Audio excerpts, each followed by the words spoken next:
Hello dear friends, this is Satyam and welcome to SP Smart History Lectures।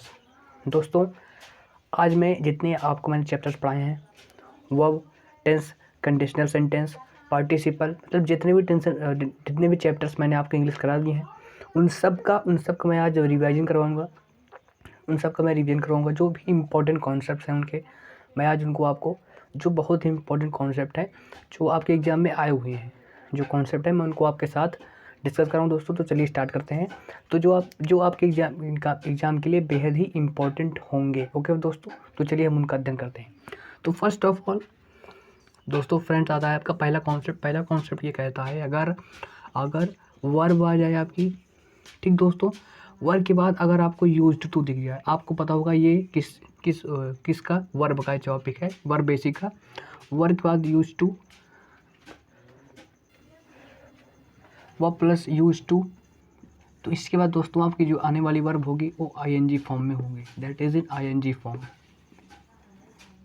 जैसे example है she is used to, he is used to getting up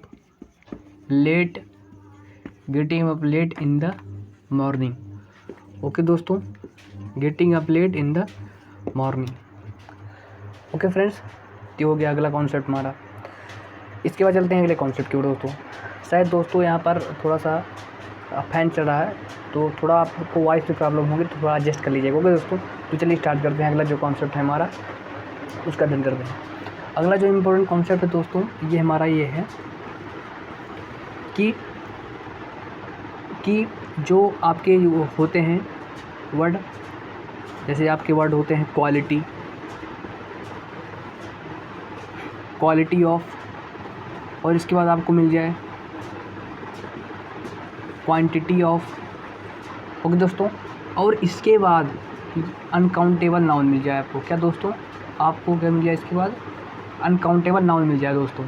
okay दोस्तों, तो जो आपकी आने वाली verb होगी दोस्तों, क्या होगी?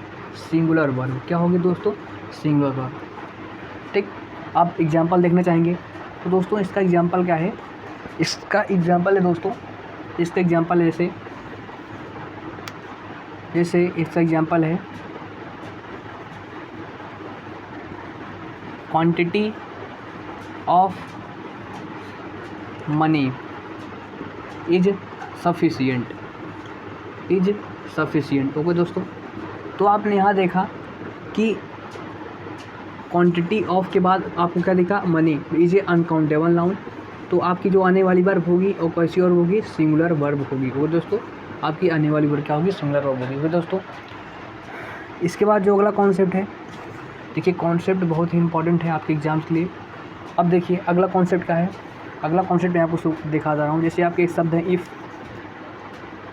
इफ़ हो गया, एज इफ हो गया, एज थो हो गया, एज थो, ठीक ना? इफ़, एज से, एज थो। इसके बाद दोस्तों आई विश के बाद दोस्तों would that, I wish would that, suppose हो गया दोस्तों, वुड दैट हो गया है। इसके बाद I wish would that suppose. तो दोस्तों ये सेंटेंस को दोस्तों क्या बनाते हैं? अगर सेंटेंस में आ जाए तो ये दोस्तों सेंटेंस को क्या बनाते हैं? इमेजिनरी सेंटेंस में यूज होते हैं। क्या दोस्तों? ये इमेजिनरी। तो दोस्तों ठीक, तो इसके बाद आप देखिए इन शब्दों के बाद चाहे जो आपका सब्जेक्ट हो, तो इसके बाद आपको जो वर्ब यूज करनी है, आपको वर्ब यूज करनी है। क्या दोस्तों? वर्ब। जैसे एक आपको एग्जांपल में बता रहा हूँ दोस्तों क्या होगा। जैसे आई विश आई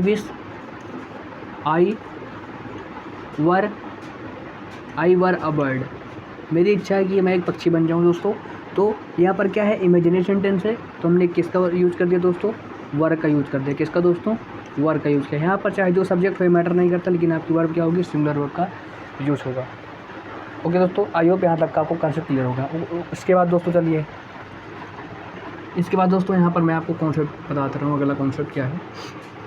अगला कॉन्सेप्ट क्या कहता है दोस्तों, अगला कॉन्सेप्ट कहता है आपका इफ़ के बाद after, before, provided, unlike, like, when.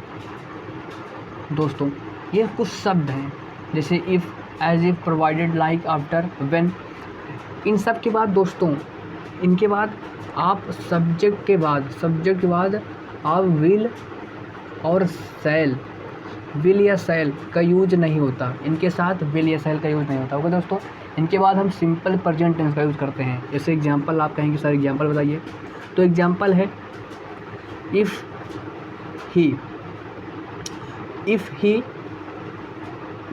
He will go, I will meet him. तो ये दोस्तों आपका सेंटेंस गलत है, क्योंकि इफ़ के बाद आप विल या शैल का यूज़ नहीं कर सकते कहीं भी। तो इसका सही फॉर्म क्या होगा दोस्तों, इसका सही फॉर्म होगा if he goes I will meet him. Okay दोस्तों, ये आपका सही फॉर्म होगा सेंटेंस का। ओके दोस्तों, आई होप आप लोगों ने यहाँ तक बिल्कुल अच्छे सीखा होगा। इसके बाद दोस्तों अगला कॉन्सेप्ट क्या मैं आपको बताने जा रहा हूँ। अगला कॉन्सेप्ट क्या है, एक कॉन्सेप्ट आपके एग्जाम के लिए बेहद इंपॉर्टेंट होंगे। अगला दोस्तों कॉन्सेप्ट क्या है, अगला कॉन्सेप्ट होगा दोस्तों, जैसे मैं आपको सब कुछ जैसे आपने सुना होगा नाइदर नॉर, यानी नाइदर नॉर से बनता है, आइदर और, आपने वर्ड सुना होगा नन बट, ठीक है दोस्तों, आइदर और नन बट। इसके बाद और या नॉर। तो दोस्तों अगर ये दो सब्जेक्ट, अगर आपके दो सब्जेक्ट यानी मान लीजिए एक सब्जेक्ट यस1 है और एक सब्जेक्ट यस2 है। ओके दोस्तों, मान लीजिए आपके दो सब्जेक्ट इन शब्दों से जुड़े हुए हैं, यानी नाइदर नॉर, आइदर और, नन बट और नो से जुड़े हुए हैं। ओके दोस्तों, तो जो आपकी वर्ब होगी तो जो आपका सेकंड सब्जेक्ट है ना दोस्तों, उसके बेस पर होगी। जैसे एग्जांपल, जैसे दोस्तों मैं आपको एग्जांपल यहाँ, आई होप आपको यहाँ दिख रहा होगा दोस्तों, हाँ यहाँ आपको शायद दिख रहा है। मैं आपको यहाँ पर एक एग्जांपल देता हूँ। क्या दोस्तों एग्जांपल क्या है, एग्जांपल है दोस्तों जैसे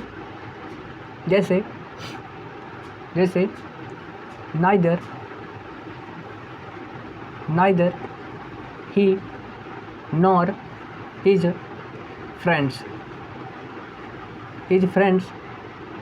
फ्रेंड्स हैज़ या हैव कम। ओके दोस्तों, यानी neither he nor his friends have या हैज़ कम। अब आप कहेंगे दोस्तों कि सर आपने बताया कॉन्सेप्ट, अगर आपके दो सब्जेक्ट यानी ही, यहाँ पर एक सब्जेक्ट ही हो गया और दूसरा सब्जेक्ट हिज पेरेंट्स हो गया, यानी एक सब्जेक्ट यहाँ पर S1 है। ओके दोस्तों, और एक सब्जेक्ट हमारा यहाँ पर क्या है S2 है, ठीक है दोस्तों। तो मैंने क्या कहा, दूसरा सब्जेक्ट होगा उसके यानी जो वर्ब होगी तो दूसरे सब्जेक्ट पर वो आधार होगी। ओके दोस्तों, यानी जो वर्ब होगा, वर्ब के जो निकट करता होगा उसके, जो सब्जेक्ट होगा उसके अनुसार हमारी वर्ब यूज होगी दोस्तों। तो आप कहेंगे सर हैज़ हैव, तो यहाँ पर हिज फ्रेंड्स क्या है, हिज फ्रेंड्स प्लूरल है, तो इसलिए क्या हो जाएगा यहाँ पर हैव इज करेक्ट आंसर ही है। ओके दोस्तों, यहाँ तक आई होप आपको क्लियर हो गया। क्लियर दोस्तों, आगे चलते हैं। आई होप आप लोगों को यहाँ से कॉन्सेप्ट क्लियर हो गया। अगला कॉन्सेप्ट चलते हैं दोस्तों। अगला कॉन्सेप्ट क्या आता है दिमाग में, देखिए दोस्तों अगला कॉन्सेप्ट कहता है आपका, जो कि वेरी इंपॉर्टेंट है, मैंने यहाँ तक सीख लिया। अगला कॉन्सेप्ट आता है कि आपके दो सब्जेक्ट अगर विथ से अलॉन्ग विथ, किससे दोस्तों, देखिए सुनते रहिए ध्यान से, विथ, अलॉन्ग विथ, और है दोस्तों इसके बाद है दोस्तों इन ऑर्डर दैट, नो दोस्तों नो, तो थोड़ा गलत हो गया है, विथ अलॉन्ग विथ।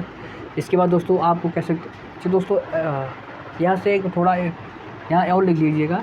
जैसे आपका एक शब्द होता है नॉट ओनली बट आल्सो, यहाँ आता है दोस्तों क्या, नॉट ओनली और बट आल्सो, ये भी आपका बिल्कुल सत्य है क्या दोस्तों। तो आप जो सब्जेक्ट होगा वो इसके बाद जो सब्जेक्ट मतलब जो आपकी वर्ब होगी वो नियरेस्ट जो नियरेस्ट सब्जेक्ट होगा उसके आधार पर ये वर्ब यूज़ होगी। दोस्तों यहाँ तक क्लियर।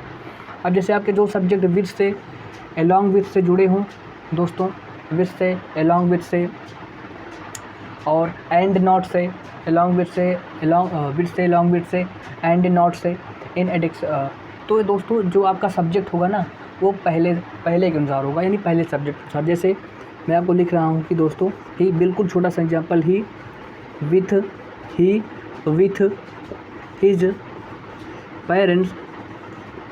हिज पेरेंट्स, और यहाँ मैंने डार्क छोड़ दे रहा हूँ, डॉट है, आपको फिल करना होगा कम, और वह मैं दे रहा हूँ यहाँ पर आपको हैज़ या हैव। तो आप कहेंगे दोस्तों कि सर मैंने कॉन्सेप्ट पढ़ा कि विथ के बाद अगर दो सब्जेक्ट आपके जुड़े हों, ओके दोस्तों, तो आप कहेंगे दोस्तों कि सर जो विथ से अगर दो सब्जेक्ट जुड़े हों तो जो वर्ब होगी आपके वो पहले सब्जेक्ट के अनुसार होगी। तो पहला सब्जेक्ट हमारा क्या है? पहला सब्जेक्ट हमारा सिंगुलर है, ठीक है, सिंगुलर सब्जेक्ट है। तो जो हमारी वर्ब होगी सिंगुलर होगी, यानी हमारी वर्ब होगी दोस्तों हैज़। हमारी वर्ब क्या होगी दोस्तों? हैज़। हमारी वर्ब क्या होगी दोस्तों? हैज़, ठीक है दोस्तों। अब चलिए लास्ट कॉन्सेप्ट, इस वीडियो में लास्ट कॉन्सेप्ट। और दोस्तों जो कॉन्सेप्ट अभी रिवीजन का जो सेशन है चलता रहेगा वो दोस्तों आपको लगा रहना है साथ में। इसके बाद दोस्तों अगला कॉन्सेप्ट क्या कहता है? अगला कॉन्सेप्ट जो आपके एग्जाम के लिए बेहद ही इंपॉर्टेंट है, मैं आपके सामने डिस्कस करता हूँ।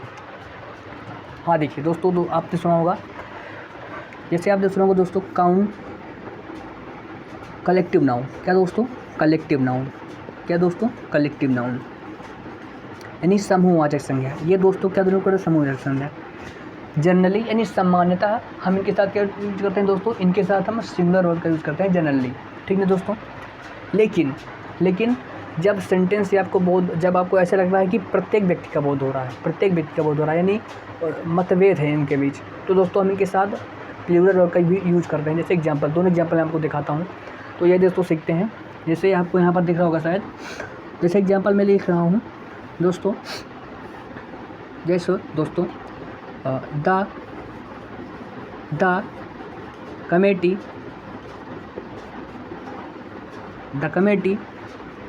committee has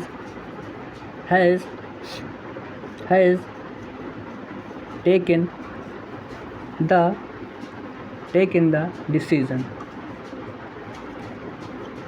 दोस्तों तो यहाँ पर द कमेटी, जो कमेटी शब्द है दोस्तों ना, एक क्या है आपका दोस्तों?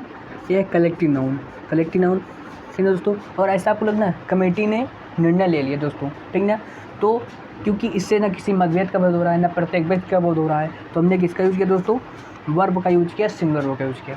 अब दोस्तों कहेंगे सर आप बताइए वो वाला सिंगुलर जिसमें मतभेद हो। अब जैसे मतभेद वाला कॉन्सेप्ट मैं एग्जांपल देता हूँ आपको। जैसे एग्जांपल देखिए आप, एग्जांपल क्या होता है इसको दोस्तों समझिए। जो एग्जांपल है इसका क्या है? एग्जांपल है, आपने वर्ड सुना होगा the audience have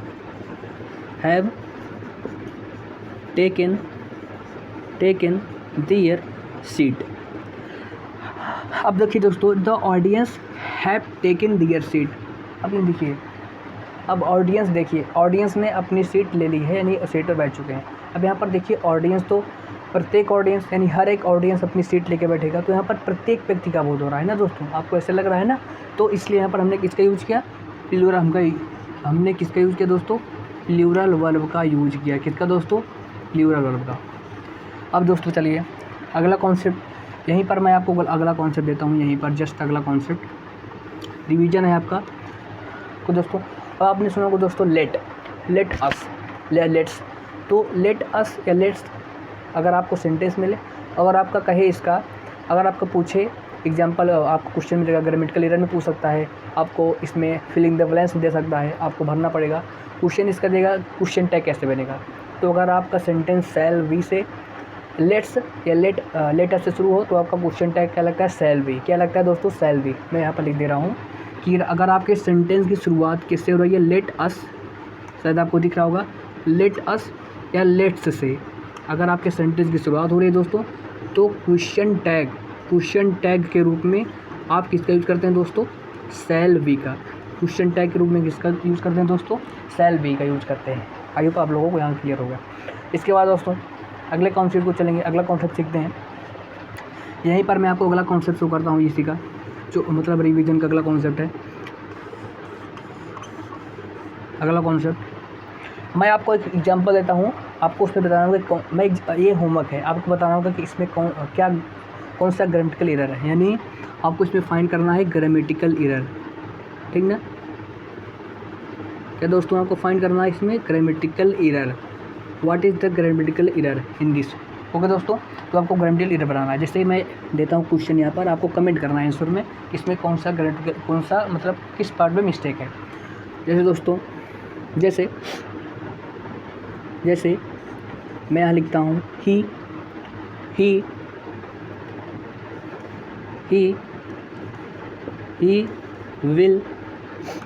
will go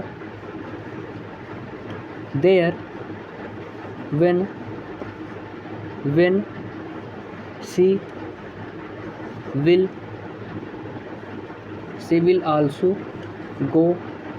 also go with him। ये दोस्तों आपका सेंटेंस है, इसमें आपको बताना है कि what is the grammatical error, आपको ये आंसर में देख के बताना है दोस्तों। अब देखिए अगला कॉन्सेप्ट, शायद आपको यहाँ दिख रहा होगा, नहीं दिख रहा है। अगला कॉन्सेप्ट यहाँ मैं आपको बता दे रहा हूँ, लास्ट कॉन्सेप्ट है दोस्तों, ठीक ना। ये this is the last concept. अब देखिए अगला कॉन्सेप्ट मैं आपको कहाँ से बताऊँ, किस सब्जेक्ट है। अब देखिए अगला चैप्टर मैं ले लिया हूँ दोस्तों। जैसे आपने पढ़ा होगा, क्या दोस्तों पढ़ा है आपने पढ़ा हो दोस्तों, बहुत ही important concept, very most important concept. अगर आपको मोर दिख जाए, क्या दोस्तों, मोर के बाद क्या दोस्तों, मोर के बाद क्या दिख जाए आपको, मोर के बाद क्या चीज़ जाए दोस्तों, मोर के बाद आपको दिख जाए, मोर के बाद प्लूरल काउंटेबल नाउन। क्या दोस्तों, प्लूरल नाउन दिख जाए और इसके बाद आपको दिख जाए देन वन। क्या दिख जाए, देन वन। उसके बाद दोस्तों, ठीक ना, यानी मोर के बाद प्लूरल काउंटेबल नाउन, फिर इसके बाद देन वन आपको दिख जाए, तो दोस्तों आपकी जो आने वाली वर्ब होगी, क्या दोस्तों, जो आपकी आने वाली वर्ब होगी वो क्या होगी दोस्तों, जो आपकी आने वाली वर्ब होगी वो प्लूरल वर्ब होगी। क्या दोस्तों, कौन सी वर्ब होगी, वो प्लूरल वर्ब होगी। कौन सी दोस्तों वर्ब होगी, वो प्लूरल वर्ब होगी, ठीक है दोस्तों। बहुत ही इंपॉर्टेंट कॉन्सेप्ट है। अब कहेंगे सर आप इसके एग्जांपल में, तो मैं आपको यहाँ पर एग्जांपल बता दे रहा हूँ। कहाँ पर, यहाँ पर दोस्तों, यहाँ पर मैं इसका एग्जांपल आपको बता दे रहा हूँ, ध्यान से एग्जांपल समझिएगा दोस्तों। एग्जांपल क्या है इसका, मैंने क्या कहा, मोर के बाद जैसे मोर बॉयज देन वन, मोर बॉयज देन, तो आपको दिखा मोर के बाद आपने देखा प्लूरल काउंटेबल नाउन है, फिर इसके बाद देन वन भी है, तो आपकी आने वाली वर्ब क्या होगी दोस्तों, आपकी आने वाली वर्ब क्या होगी, वो प्लूरल फॉर्म में होगी, यानी मोर देन बॉयज, तो more boys than one, are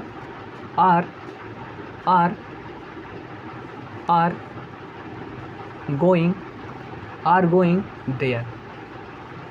okay दोस्तों, तो कुल मिलाकर ये सारे आपके कॉन्सेप्ट हो गए, जितने भी हमने आपको लेसन पढ़ाया, चाहे क्वेश्चन टाइप पढ़ाया हो, चाहे पार्टिसिपल पढ़ाया हो, चाहे आपके सब्जेक्ट और एग्रीमेंट, चाहे कंडीशन सेंटेंस, सारे कॉन्सेप्ट, चाहे आपके नाउन अभी आपको होने वाले हैं दोस्तों। आपको मैंने वर्क करा दिया। टेंस के एक पार्ट बचे दोस्तों, आपको करवाना है दोस्तों।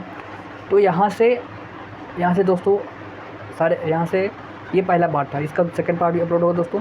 आई होप आपको वीडियो अच्छा लगा हो, मेरे पढ़ाने का तरीका अच्छा पसंद हो दोस्तों, ठीक ना। तो एक लाइक करके जाइएगा दोस्तों, और अच्छे कंटेंट देखिए, कंटेंट दोस्तों, कंटेंट में कितना दम है दोस्तों। एक बार ध्यान से चीज़ को देखोगे तो एक नंबर का मैं कंटेंट दे रहा हूँ आपको। ओके दोस्तों, तो आई होप आप लोग इसको अप्रिशिएट करेंगे।